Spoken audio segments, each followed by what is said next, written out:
Hello everyone. In this class, we will be covering a switch statement, what exactly is switch case in Java, and we will write certain programs. So a switch statement is generally used to represent multi-branch kind of structure, just like if else. If you remember that um, in an if else, you generally have a branch that if a condition is satisfied, then do this, otherwise do this. In switch cases, you can write multiple of these cases, like if this is this particular condition, then do this kind of stuff. If it is this condition, do this kind of stuff. It's kind of a multi-branch kind of a structure that you can write in order to showcase the evaluation.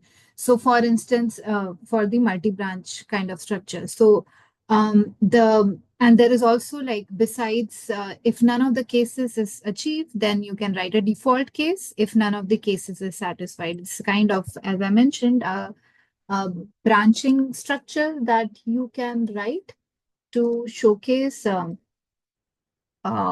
multiple cases, just like if else. So, like a normal if condition is satisfied, if this is true, if it rains, uh, I will carry an umbrella. If it doesn't rain, then I will not carry the umbrella. So it's kind of a condition that you write. Similarly, for a switch statement, if case one is satisfied, I would want to do this. If case 2 is satisfied, I will want to do this. If case 3 and so on, that you can write, and you just have to follow a structure. And if none of these cases are satisfied, then you want to do some kind of a default structure. Default case if none of the cases are satisfied. Very similar to an if else, but multiple of these conditions that you can write in a single switch. So I will write down certain examples so that you understand. So I'll create a new class and I'll write switch statement and public static void main and finish.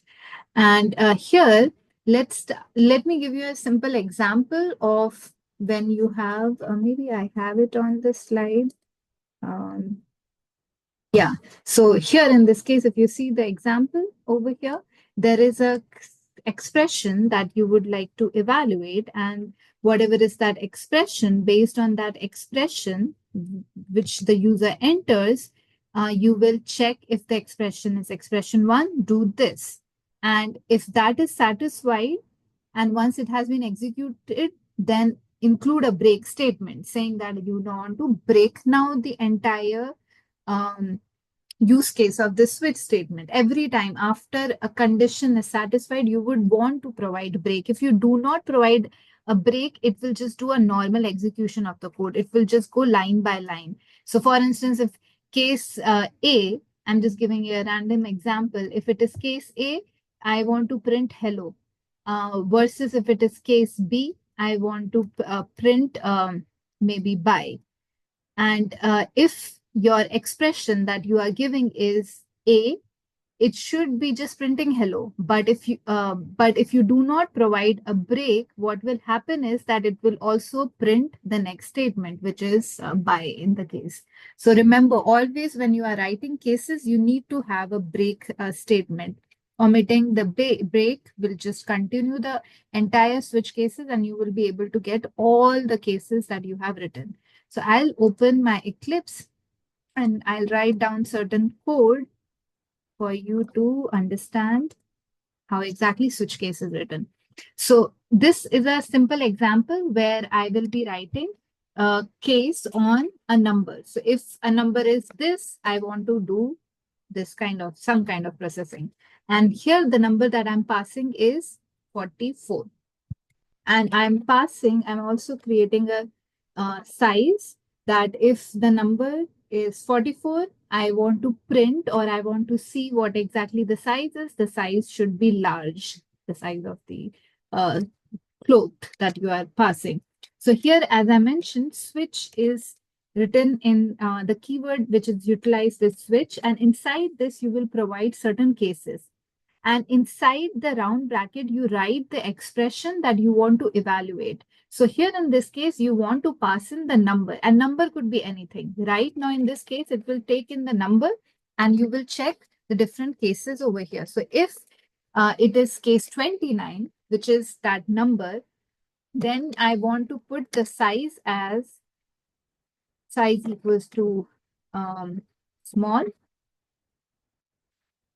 and something like this. If case is 42, then I want to have the size as medium.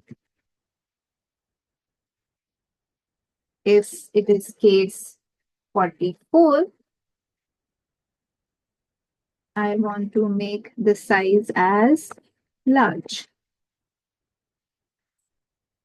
And if the case is 48, I want to make the size as extra large.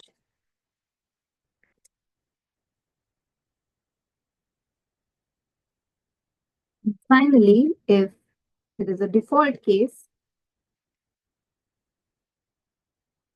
if none of these numbers are the number, neither it is 29, 42, 44, and 48, and something else has been entered by the user, then in that case, I want to make the size as unknown because the number is something unknown. And then finally, after you are writing this, I want to see what exactly is the size. System.out.println, and which is the size.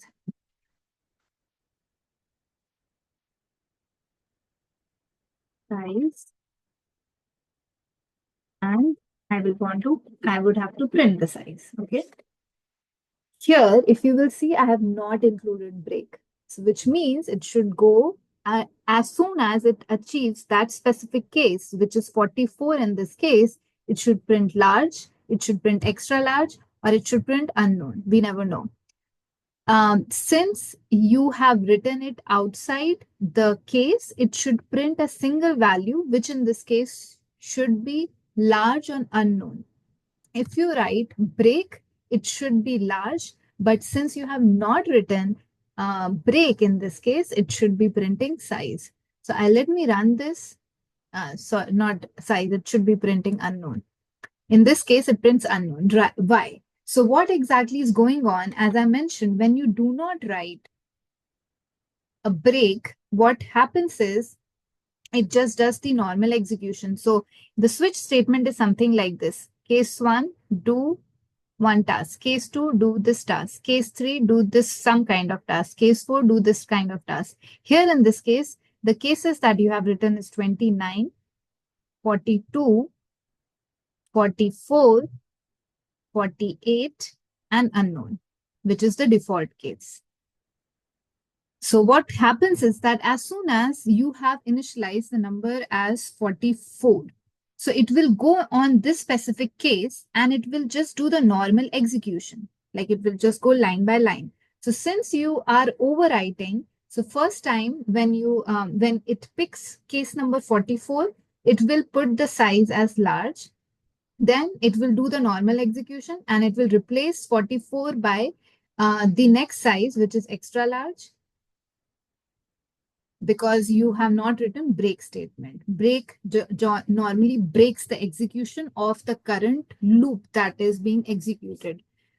In the last case, since it is not a break, it will replace extra large with unknown and you will get the value as unknown. But if you provide a break, what will happen is that it will break the execution here itself, at this particular instant itself, and it will come outside the loop. So now you will see the actual code. If I write break, I'll write break after every case. That is also important. Break, break, break, and break. And now if I'll print, it should give me large because you have broken the execution of the normal processing. That's how the switch cases work. Now let's suppose that if you have some other example, you want to print, or you want to write different case here, rather than passing something like this, you want to just print. So I want to print system dot out dot println,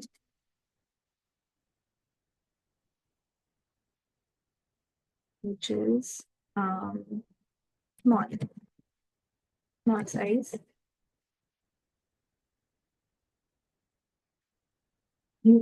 I want to write medium size over here.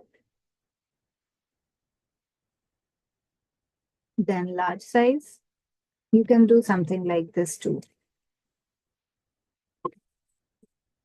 Size and extra large size.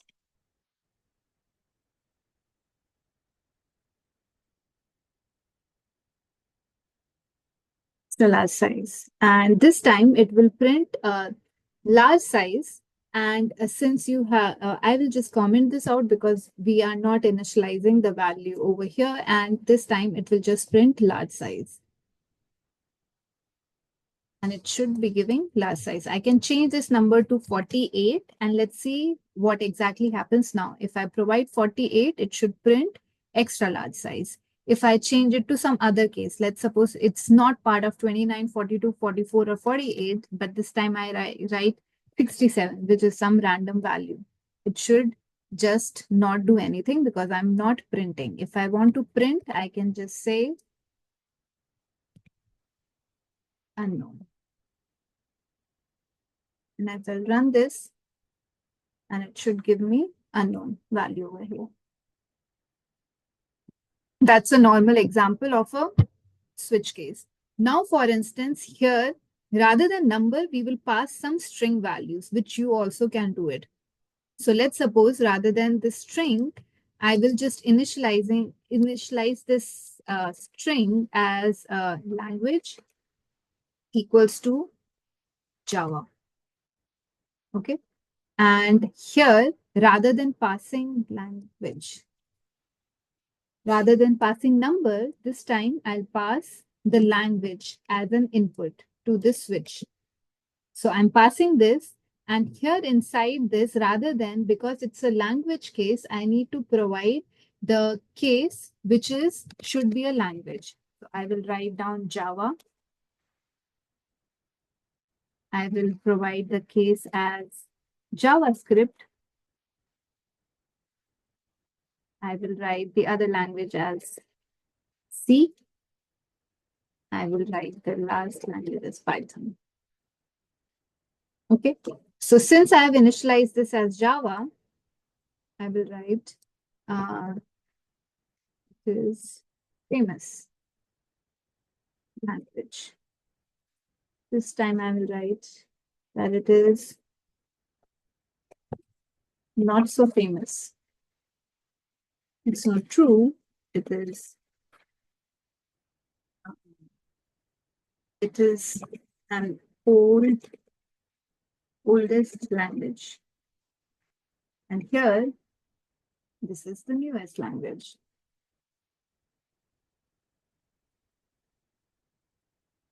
If I'll run this, it should print it is famous language. Once again, every time when you are writing a case, it should be followed by break. If you do not, then it will give you an error. So you can write cases like this rather than passing number. You can pass a string, you can pass a character. But the only thing is that in that case, you would provide the character as an input over here. So let's suppose if I create char language, and this time I will pass the char as J. And instead, over here, I will write J in quotes. And A, I want to do something. A, next one, I want to pass B. And the next one, I want to pass as P. This is a character value. So you can do something like this too. But here, the only thing is that rather than passing it in double quotes, you will pass it in a single quote. And once again, if I'll run this, it should print it is famous language. So you can write something like this too.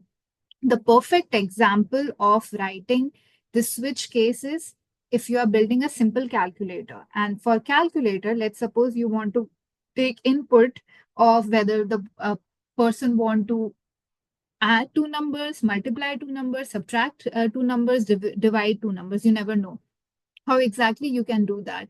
In this case, what you can do is I will write down this code quickly. So rather than, and let me specify this. And let me just put this over here and modify certain aspects. So here, let me create a character operator, which will be the character which the person will enter. And here, I will create a double variable, which would be number one, which will process number one, number two, and the result. And inside this, I will now be I will also take input from the user, that is the reason scanner input, new scanner, system.in.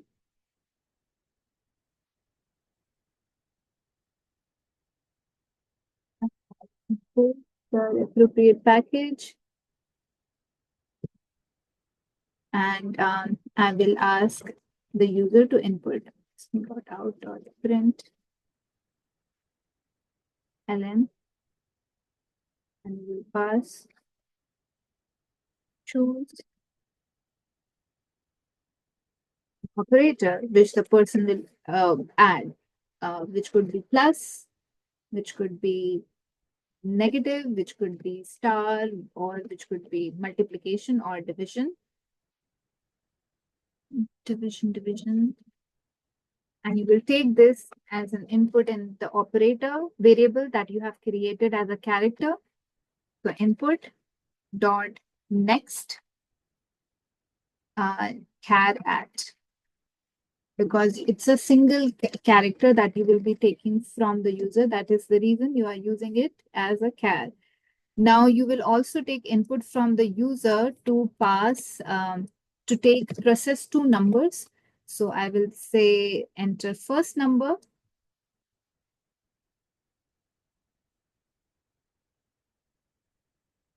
Here, rather than passing operator, I will pass number one.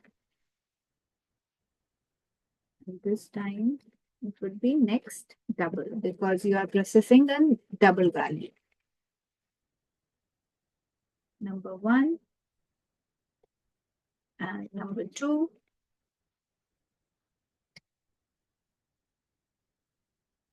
So this is the two input value that you have taken. Now inside this, you will be switching the case based on the operator, because person can enter addition or subtraction or division or multiplication. You never know. So based on that, you want to process certain output. So here in this case, I will write case plus,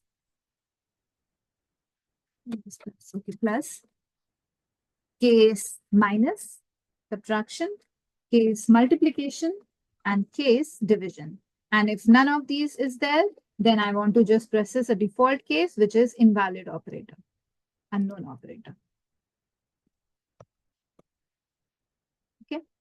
And inside this, what I will do is I will process certain things, which in this case is the first thing I want to do is result equals to number one plus number two, because here I want to add the two numbers. And then I will be just printing the addition. So I will just print the result. And you will break it. So here I'll copy this. This is subtraction this time. And this time I'll subtract it. This is multiplication. And the last case is division.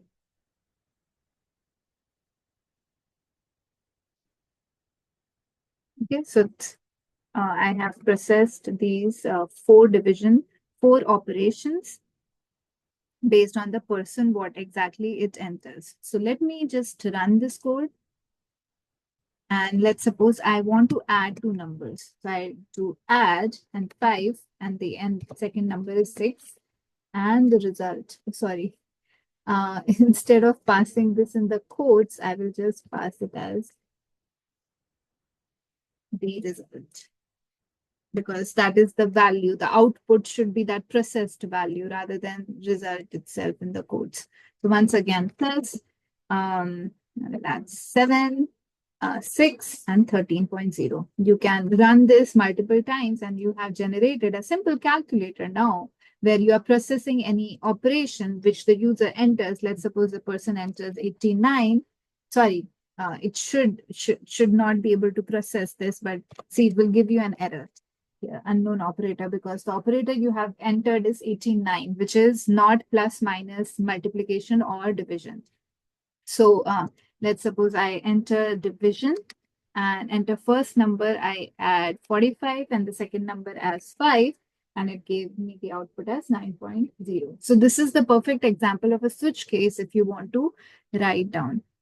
Failing to not to include break will just execute the program with the rest of the cases as well. So always remember that each of the cases should have a break statement. If you do not write a break statement, then it will give you an error. So with this, I will end the class.